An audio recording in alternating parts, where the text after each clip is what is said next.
Hello everyone, welcome back to exam focus. I am back with November's month current affair. English और हिंदी दोनों language में होगा। आने वाले बीपीएससी और एसएससी रिलेटेड एग्जाम्स के लिए, साथ में एमबीए का एग्जाम्स जो अभी आने वाला है उसके लिए भी काफ़ी इंपॉर्टेंट हो सकता है। चलते हैं पहले क्वेश्चन पर विदाउट वेस्टिंग द टाइम। अच्छा, सितंबर मंथ का करंट अफेयर्स अक्टूबर मंथ का करंट अफेयर मैंने पीडीएफ के फॉर्म में और नोट्स के फॉर्म में ऑलरेडी www.myexamnotes.com पर डाल दिया है, तो आप वहाँ पर जाकर पढ़ सकते हैं, डाउनलोड भी कर सकते हैं। बट वीडियो मैंने अपलोड नहीं किया था। इस वीडियो का मैं पीडीएफ कल डाल दूंगा, तो कल आप डिस्क्रिप्शन बॉक्स में चेक कर लेना, या फिर www.myexamnotes.com पर जाकर आप पढ़ सकते हो।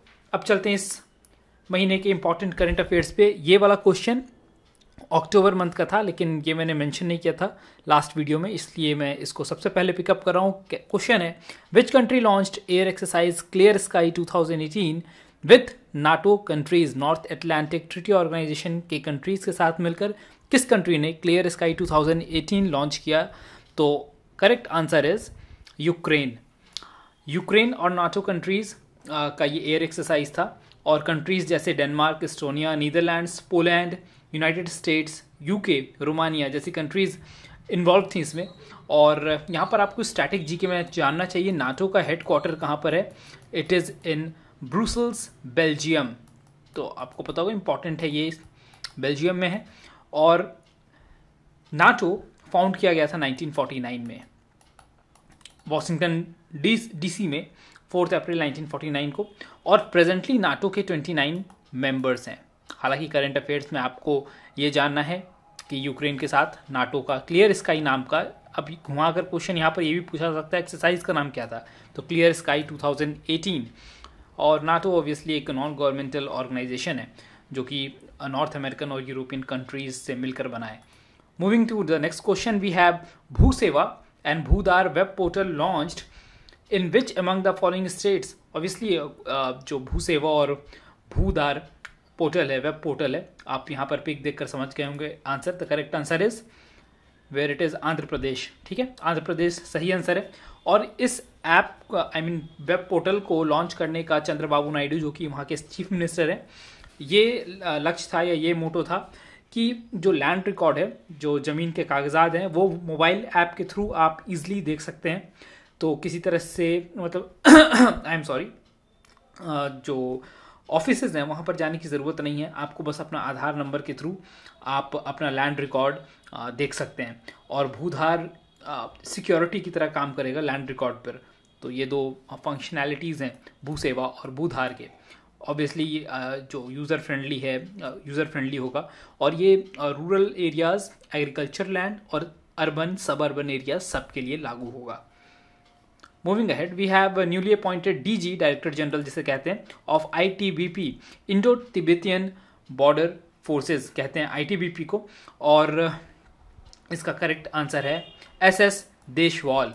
एसएस देशवाल 30वें डायरेक्टर जनरल होंगे ITBP, Indo Tibetan border forces के। ऑब्वियसली एक आईपीएस ऑफिसर रह चुके हैं। Correct answer is SS Deshwal, और यहाँ पर आप देख सकते हैं एसएस देशवाल को। चलते हैं आगे। सो मैं थोड़ा सा फास्ट हूँ, बट आई थिंक क्वेश्चन ज़्यादा है, इसलिए मुझे थोड़ा सा तेज़ रहना पड़ेगा।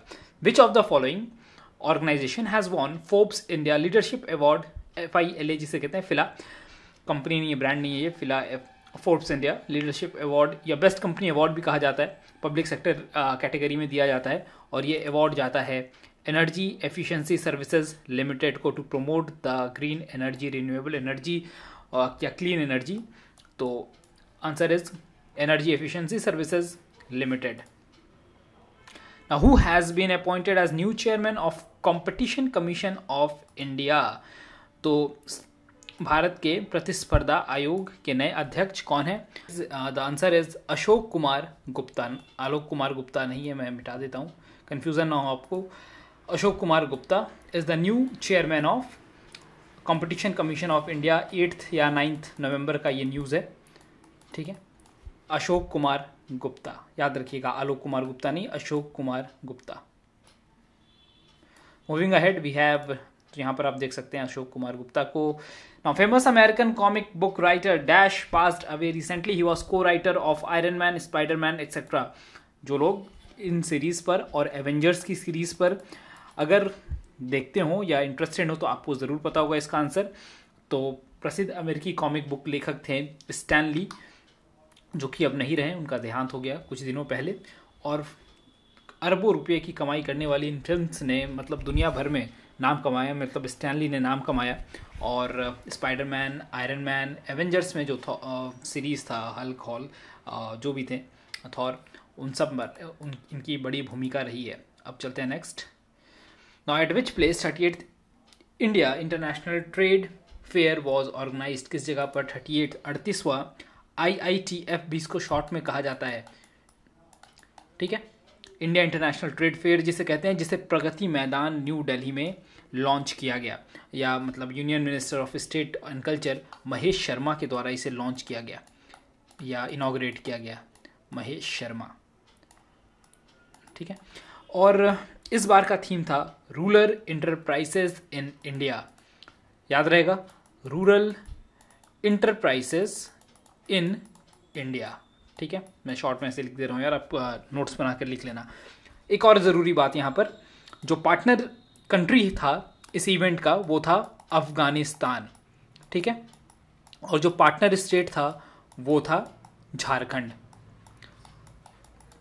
JRKHAND, ठीक है। तो ये दो इम्पॉर्टेंट चीज़ है। 800 पार्टिसिपेंट इसमें इन्वॉल्व हुए थे अपना हुनर दिखाने, अपना प्रोडक्ट को शोकेस करने। तो एक तरीके से आप कह सकते हैं ये एग्जीबिशन था। और कहाँ पर ऑर्गेनाइज किया गया था, IITF, ये किया गया था न्यू दिल्ली के प्रगति मैदान में। तो यहाँ पर आपको दिख रहा है 14 से 27 नवंबर के बीच में ये ऑर्गेनाइज किया गया था। हिंट आपको यहाँ पर दे रखा था मैंने, तो कहाँ गया यार, हाँ ठीक है। चूज द इनकरेक्ट आंसर, आपको बताना है यहाँ पर गलत कौन सा है। Which one is incorrect. National milk day 26 नवंबर, तो ऑप्शन वाइज चलते हैं। 26 नवंबर को हम सेलिब्रेट करते हैं नेशनल मिल्क डे। ऑब्वियसली इस दिन वारघीसी कुरियन का बर्थडे सेलिब्रेट किया जाता है और इनको वाइट रेवोल्यूशन के लिए जाना जाता है, ठीक है, क्योंकि इनका जो कंट्रीब्यूशन था जिसके कारण इंडिया में मिल्क प्रोडक्शन बहुत तेज़ी से हुआ। और आज ही के दिन 26 नवंबर के दिन इनका बर्थडे भी सेलिब्रेट किया जाता है। आपको बता दूं वारघीसी कुरियन फाउंडर मेंबर हैं अमूल कंपनी के, गुजरात में अमूल है और वहाँ के फाउंडर मेंबर हैं। तो आंसर इज करेक्ट। दूसरा है इंडियन कॉन्स्टिट्यूशन डे 26 नवंबर। जी हाँ, बिल्कुल सही है, आपने पढ़ा भी होगा पॉलिटी में। हमारा कॉन्स्टिट्यूशन फॉर्म हुआ था 26 नवंबर को, हालांकि वो अडॉप्ट किया गया था मैं कह रहा हूँ, और इन फोर्स या इनएक्ट हुआ था ये 26 जनवरी को, ठीक है, तो 2 महीने के बाद। तो इसको पहले लॉ डे के नाम से जाना जाता था इस दिन को। लेटर ऑन ये इंडियन कॉन्स्टिट्यूशन डे के नाम से जाने लगा। और BR अम्बेडकर का जो कंट्रीब्यूशन था उस पर बहुत फोकस किया गया। तो आंसर इज करेक्ट, सही आंसर है ये। इंडियन कॉन्स्टिट्यूशन डे 26 नवंबर को सेलिब्रेट किया जाता है। हिंदी में कहीं कहीं पर टेक्निकल एरर हो सकता है यार, आप थोड़ा सा इसको मैनेज कर लेना। मैं हिंदी बोल भी रहा हूँ तो आप उतना मैनेज कर लोगे, ठीक है। वर्ल्ड सुनामी डे 5 नवंबर को सेलिब्रेट करते हैं, जी हाँ, टू क्रिएट अवेयरनेस। और क्या बंदोबस्त करा जा रहा है, किस तरीके से चीज़ों को अलाइन किया जा रहा है तैयार रहने के लिए सुनामी जैसे भयंकर त्रासदी से। और तो आंसर इज करेक्ट। तो ऑब्वियसली गलत आंसर है। राष्ट्रीय कैंसर जागरूकता दिवस 8 नवंबर को नहीं, हम 7 नवंबर को सेलिब्रेट करते हैं नेशनल कैंसर अवेयरनेस डे, 7 नवंबर को। Moving ahead, we have next question. World first ever AI news anchor, AI means artificial intelligence based anchor, unveiled by which country. तो ये हमने साइंस एंड टेक्नोलॉजी वाले में पार्ट में डिस्कस कर रखा था। Answer is China. अब इसका डिस्क्रिप्शन भी देख लेते हैं। तो यही डिस्क्रिप्शन मैंने शेयर किया था साइंस एंड टेक्नोलॉजी वाले में। एक प्रेस एजेंसी है जिनहुआ नाम से, जिसने ये आर्टिफिशियल इंटेलिजेंस बेस्ड एंकर मतलब जो न्यूज़ पढ़ता है उसे लॉन्च किया, जो कि इंग्लिश और चाइनीज़ भाषा दोनों में बात कर सकता है या बोल सकता है। और उसके एक्सप्रेशन बहुत प्रोफेशनल हैं। उसके लिप्स मूवमेंट या फिर आप यूट्यूब पर भी चेक कर सकते हो इसे, ये जो क्या कहते हैं इसे, एंकर जो है उसको। और इसे तैयार किया Beijing based research engine operator Sogou ने, और बिल्कुल रियल लगता है ये। अब चलते हैं next. Now which country which country participated with India in bilateral exercise समुद्र शक्ति? पार्टिसिपेटेड यहाँ पर होना चाहिए। तो समुद्र शक्ति में कौन सी कंट्री इंडिया के साथ पार्टिसिपेट करी है? तो आपको पता होना चाहिए इंडिया के साथ इंडोनेशिया ने पार्टिसिपेट करा है। और समुद्र शक्ति का जो वेन्यू था ये है सुराब्या, SURABAY, सुराब्या पोर्ट, जो कि कहाँ पर है? इंडोनेशिया में है। ठीक है, इंडिया नहीं है, इंडोनेशिया में। तो ये इनॉग्रल एक्सरसाइज था, मतलब पहला एक्सरसाइज था इन दोनों कंट्रीज के बीच में, जिसका नाम है समुद्र शक्ति। और इम्पॉर्टेंट बात यहाँ पर ये जानना है कि INS राणा इंडिया का जो नेवल शिप है उसने पार्टिसिपेट किया, जो कि विशाखापट्टनम ईस्टर्न कमांड जो है इंडिया का उधर से बिलोंग करता है, INS राणा। तो समुद्र शक्ति कहाँ पर हुआ? इंडोनेशिया में हुआ। किसके साथ हुआ? इंडोनेशिया के साथ हुआ। किस पोर्ट पर? तो Surabaya port, Indonesia. Now the venue of 17th AEC Asian economic community council meeting कहाँ पर हुई है? ये हुई है सिंगापुर में। तो इस क्वेश्चन के बाद एक थोड़ा सा डिस्क्रिप्शन फॉलो करता है, वो आप देख लीजिए। एशियन कंट्रीज़ ये सारे हैं। अगर आप कंफ्यूज होते हैं, बहुत लोगों को कंफ्यूजन होता है एशियन कंट्रीज़ में, इंडिया को भी पता नहीं कैसे डाल देते हैं। एशियन कंट्रीज़ में Myanmar, Thailand, Cambodia, Singapore, Indonesia, Malaysia, Vietnam, Laos, Philippines और ब्रुनोई, जिसका कैपिटल दरुसलाम है। तो ब्रुनोई दरुसलाम, ये सारे कंट्रीज़ एशियन के मेंबर है, जो साउथ ईस्ट एशियन कंट्री उधर का। इसका हेडक्वार्टर है जकार्ता, इंडोनेशिया। तो ये जो मीटिंग है वो कहाँ हो रहा है?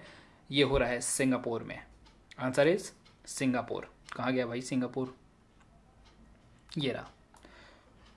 अब चलते हैं आगे। The newly appointed CEC chief election commissioner of India is, कौन है? तो देखिए ओम प्रकाश रावत तो पहले थे, तो ये तो हट गए। आंसर ये नहीं है। Answer is Sunil Arora. और सुनील अरोरा पहले इलेक्शन कमिश्नर थे इसके पहले, और उन्होंने रिप्लेस किया ओम प्रकाश रावत को। अब ये 23rd chief election commissioner of India रहेंगे। ठीक है, तो आंसर इज पिक में आप देख सकते हैं सुनील अरोरा को। Now moving ahead we have next question. Which country will host 2019 union world conference on lung health? तो लंग्स, फेफड़े की हेल्थ को लेकर एक यूनियन वर्ल्ड कॉन्फ्रेंस होने जा रहा है 2019 में। कौन सी कंट्री इसे होस्ट करेगी? तो इंडिया होस्ट करने वाली है। भारत इसे होस्ट करेगा। फेफड़ों के स्वास्थ्य पर 2019 में संधि विश्व सम्मेलन की मेजबानी भारत करने वाला है। Which country won women's T20 tournament? England को हराकर, इंग्लैंड तो जीता नहीं भाई, तो इंग्लैंड हारी है, रनर अप रही है। उसको किसने हराया? इंडिया ने हराया? नहीं, ऑस्ट्रेलिया ने हराया। ठीक है, तो ऑस्ट्रेलिया जीत गई बहुत ईजिली वुमेन्स T20 टूर्नामेंट, जो कि 9 से 24 अक्टूबर के बीच में चल रहा था, और नवंबर के बीच में चल रहा था। और ये ऑस्ट्रेलिया का 4th टाइटल है।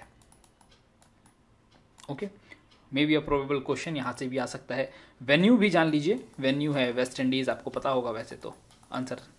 ठीक है, ये वेस्ट इंडीज़ है। तो अब चलते हैं आगे। स्पोर्ट्स वाला मैंने मिक्स करके रखा है यार, मैंने सेपरेटली डिज़ाइन नहीं किया क्योंकि समय बहुत लगता है। now, Sameer Verma won gold in Syed Modi international championship. Syed Modi international championship का वेन्यू सबसे पहले बता देता हूँ। Venue is Lucknow. ठीक है, बाबू बनारसी दास कंपाउंड में हुआ था ये। और किस खेल से समीर वर्मा एसोसिएटेड हैं जिन्होंने इंडिया के लिए गोल्ड जिताया? तो ये हैं बैडमिंटन से एसोसिएटेड। यहीं पर आपको बता दूं साइना नेहवाल ने जीता क्या? तो उन्होंने जीता, मतलब वो रनर अप नहीं, तो सिल्वर जीती हैं वो। ठीक है, अब समीर वर्मा ने किसको हराया? तो चाइना के जुआंगजू लू को हराया। मैं थोड़ा सा क्लियर कर देता हूँ, नाम अगर आपको नहीं पता, जेड नहीं है, जी है। जुआंगजू लू, इनको हराया है, गोल्ड मेडल जीत कर, मतलब इन्होंने जीता है silver medal. Mary Kom created history by winning 6th world championship title in boxing. Obviously बहुत बड़ी बात है इंडिया के लिए। और she defeated Hanna Okhota of, तो हाना ओखोता को उन्होंने हराया 6ठा वर्ल्ड चैंपियनशिप टाइटल जीतने के लिए। वो कहाँ से बिलोंग करती हैं? आंसर इसका पहले बता देता हूँ, यूक्रेन से बिलोंग करती हैं। और करीब 18 साल लंबा, जहाँ तक मुझे आ रहा है 2002-3 की बात है जब उन्होंने पहला मेडल जीता था, फिर 5 में जीता था, फिर 6 में जीता था, फिर 2010 में भी जीता था, फिर 8 साल के बाद ये वाला टाइटल जीता है 18 में।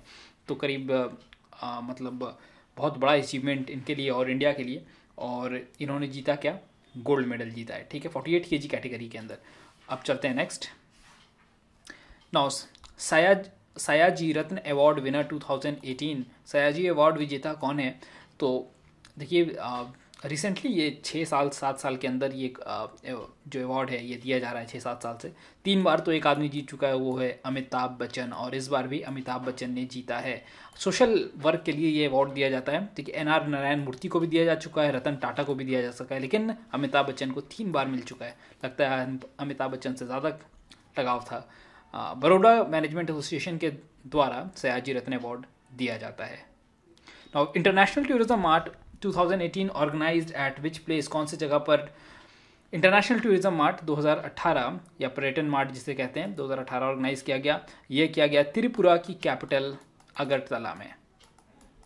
त्रिपुरा की कैपिटल है ऑब्वियसली, और 7th एडिशन था, ये 7वां संस्करण कह सकते हैं आप। और यूनियन मिनिस्ट्री ऑफ टूरिज्म के द्वारा ये ऑर्गेनाइज किया जाता है टूरिज्म मार्ट अलग अलग जगहों पर। Now, which among the following state did not celebrate 1 November as their foundation day? Important question और जनरल अवेयरनेस से भरा हुआ क्वेश्चन। तो करीब 7 स्टेट्स का जो फाउंडेशन डे है वो इस दिन आता है। इनमें से कौन सा नहीं है, तो आपको आंसर यहाँ पर जानना चाहिए। Gujarat is the correct answer, क्योंकि ये तीनों स्टेट कर्नाटका, राजस्थान और मध्य प्रदेश का फाउंडेशन डे एक ही दिन है, तो आंसर इज गुजरात। अब आपको एक चीज़ आगे दिखाता हूँ मैं, बाकी के स्टेट्स कौन से हैं। तो नवंबर 1 को कर्नाटका के साथ साथ केरला, पंजाब, छत्तीसगढ़, मध्य प्रदेश, राजस्थान और हरियाणा का भी फाउंडेशन डे है, या आप कह सकते हैं आप इस दिन फॉर्म हुआ था ये स्टेट नवंबर 1 को, ठीक है। इंपॉर्टेंट क्वेश्चन है, ज़रा इसका नोट्स बना लीजिए तो अच्छा रहेगा। अब चलते हैं आगे। Vice president M. Venkaiah Naidu on 31 October 2018 departed for 3 nation visit to Malawi, Zimbabwe and dash. तो ऑब्वियसली ये तीनों कंट्रीज अफ्रीकन नेशन है, और M. वेंकैया नायडू यहाँ पर कुछ इनॉग्रेट करने भी गए थे, और बहुत सारे MOUs मेमोरेंडम ऑफ अंडरस्टैंडिंग भी साइन हुई लेकर, जिसमें बहुत चीज़ें टूरिज्म एक्सेट्रा चीज़ें थी। आप पढ़ लेना एक बार अगर इसका नोट्स कहीं मिले तो, अगर आपको डीप में जानना है तो। बट यहाँ पर आपसे पूछा मलावी, जिम्बाब्वे और कौन सा देश था, तो वो देश था बोत्सवाना, BOST, बोत्सवाना, बोत्सवाना नहीं है यार, सॉरी, बोत्सवाना है। और आंसर, चलिए आगे चलते हैं, ज़्यादा कुछ डिस्कस करने के लिए यहाँ पर नहीं। Indian ADB, Asian development bank, जिसका हेडक्वार्टर है कहाँ पर, मेलिना में। तो अब तो आपको ये सब रटा हुआ होना चाहिए। तो एक लोन एग्रीमेंट साइन हुआ भारत सरकार और ADB के बीच में $200 मिलियन का, और ये किस लिए लिया गया है लोन? स्टेट हाईवे किसी स्टेट का सुधारने के लिए, अपग्रेड करने के लिए। तो कौन सा स्टेट है वो आपसे पूछा जा रहा है। The state is Bihar. Obviously Bihar में ऑल वेदर रोड कनेक्टिविटी के लिए ADB ने ये लोन दिया है, और साथ में जो गंगा पुल है या गंगा ब्रिज जिसे कहते हैं, पटना और हाजीपुर को जोड़ता है, उसके बीच में जो पुल बनाना है, हाईवे जो पुल है गंगा नदी के ऊपर, उसका भी कंस्ट्रक्शन करना है, और शायद बनने के बाद ये सबसे बड़ा पुल फिर से बनकर तैयार हो जाएगा इंडिया का। तो बिहार स्टेट है, और आए समय कई बार बिहार को ADB ने लोन दिया है। Now recently which state unveiled 70 feet tall Buddha statue? कह रहे हैं ये दूसरा सबसे बड़ा स्टैचू होगा बुद्धा का इंडिया में। बट मैं आपको बता दूं कि जो सबसे ऊंचा है वो 82 फीट बोधगया में है, उसके बाद 80 फीट जो है वो सारनाथ में है, और तीसरा है ये बहुत जगह पर मैं पढ़ रहा था, इसे सेकंड कह रहे हैं, आई डोंट नो कैसे कह रहे हैं, मुझे नहीं पता। But 70 feet is third one, because 82 तो बोधगया वाला है, 780 सारनाथ वाला है, तो ऑब्वियसली थर्ड ही होगा। तो आंसर इज बिहार में हुआ है। बिहार में कहाँ पर? तो बिहार के नालंदा में ये हुआ है, नालंदा राजगीर, नालंदा डिस्ट्रिक्ट के राजगीर जगह पर, ठीक है। और ये जो आप लेक देख रहे हैं नीचे, ये धल कटोरा लेक जो कि हिल्स से सराउंडेड है, वहाँ पर ये हुआ है, ठीक है। और ये नालंदा जो है, नीतीश कुमार जो चीफ मिनिस्टर है बिहार के, उनका ये एरिया माना जाता है, उनका घर इधर ही है, इसलिए शायद डेवलपमेंट यहाँ पर ज़्यादा देखने को मिल रहा है। Now international day of elimination of violence against women is celebrated on, कौन से तारीख को international day of elimination of violence, ठीक है, हिंसा औरतों के खिलाफ, महिलाओं के खिलाफ खत्म करने की अंतर्राष्ट्रीय दिन किस दिन मनाई जाती है? तो वो होता है 25 नवंबर को, 25 November is the correct answer, 25 November. Moving ahead, we have which state launch tourist police for the security of tourist in the state. तो टूरिस्ट की सिक्योरिटी के लिए एक अनोखा पहली बार किसी स्टेट ने लॉन्च किया टूरिस्ट पुलिस। और ये जो पुलिस है ये 2 स्टेट में बैक टू बैक हो गया, मतलब एक ही महीने के अंदर 2 स्टेट्स में लॉन्च किया गया। तो आपको दोनों याद रखना चाहिए। पहला तो था अरुणाचल प्रदेश, वो भी नॉर्थ ईस्टर्न स्टेट, और दूसरा स्टेट बन गया नागालैंड। तो आंसर इज, यहाँ पर आपसे दे रखा है आंसर, वहाँ पर हुआ नागालैंड, क्योंकि ऑप्शन में अरुणाचल है नहीं, तो Nagaland is the correct answer. और नागालैंड के चीफ मिनिस्टर नाइफ्यू रियो ने ये अनाउंस किया था, अभी से 3 दिन पहले की बात है। तो सेकेंड नंबर पर आया है Nagaland. Now recently chatbot name Anya ANYA has been launched. The chatbot is related to, किस चीज़ से रिलेट करता है chatbot Anya ANYA? तो एक आपको यहाँ पर जानना चाहिए कि लुपिन नाम का एक फार्मा कंपनी है, बहुत बड़ी फार्मा कंपनी है, उन्होंने ये चैटबोट लॉन्च किया है, जो कि अब आप फार्मा कंपनी तो ऑब्वियसली हेल्थ अवेयरनेस के लिए ही है। और इसी तरीके का मेड वॉच लॉन्च किया था इंडियन एयरफोर्स ने। मेड वॉच मैंने पहले भी डिस्कस किया है ये, बट लुपिन ने एक चैटबोट लॉन्च करा है जिसमें बहुत सारा मतलब क्वेरी रहेगा। अभी तो शायद इन्होंने शुरू किया है डायबिटीज़ को लेकर, लेटर ऑन और भी ज़्यादा जो डिजीजेज हैं उनको कवर करेंगे और एक रियल टाइम इन्फॉर्मेशन उनको मिल सकेगा बीमारी को लेकर। Now at which place 27th BRICS ministerial meeting on climate change took place? कहाँ पर 27वां ब्रिक्स का मंत्री स्तरीय बैठक कराया गया? तो ये किया गया न्यू दिल्ली में फॉर क्लाइमेट चेंज। ठीक है।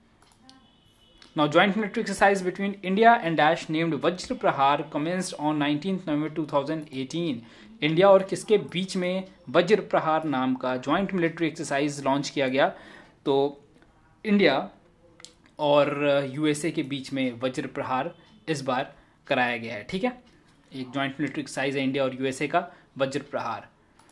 Now moving ahead, we have कुछ important information. Indira Gandhi prize for peace disarmament and development 2018 किसको दिया गया? तो centre for science and environment, जिसको CSE कहते हैं, उसको दिया गया। कौन सा अवार्ड? तो Indira Gandhi prize for peace यहाँ पर होना चाहिए डिसआर्मामेंट एंड डेवलपमेंट। और वहीं inland waterway authority of India के नए चेयरमैन कौन है? तो जलज श्रीवास्तव। अब जल से आपको थोड़ा सा नाम याद रहेगा, क्योंकि जल और Jalaj, inland waterways authority of India के नए चेयरमैन है जलज श्रीवास्तव। और atomic energy regulatory board AERB जिसको कहते हैं, 3 साल के लिए उनके नए चेयरमैन अब होंगे नागेश्वर राव। तो ये 3 इंपॉर्टेंट इन्फॉर्मेशन का नोट्स बना के रखना जरूरी है, इंपॉर्टेंट क्वेश्चन हैं ये तीनों। नाउ एकलव्य पुरस्कार 2018 has been given to which among the following? किसको मिला है एकलव्य पुरस्कार?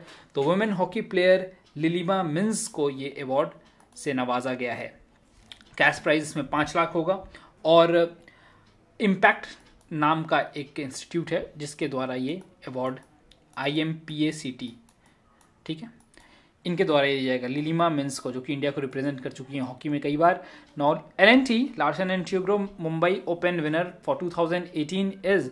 तो विनर कौन है? लुक्सिका कुमकुम जो कि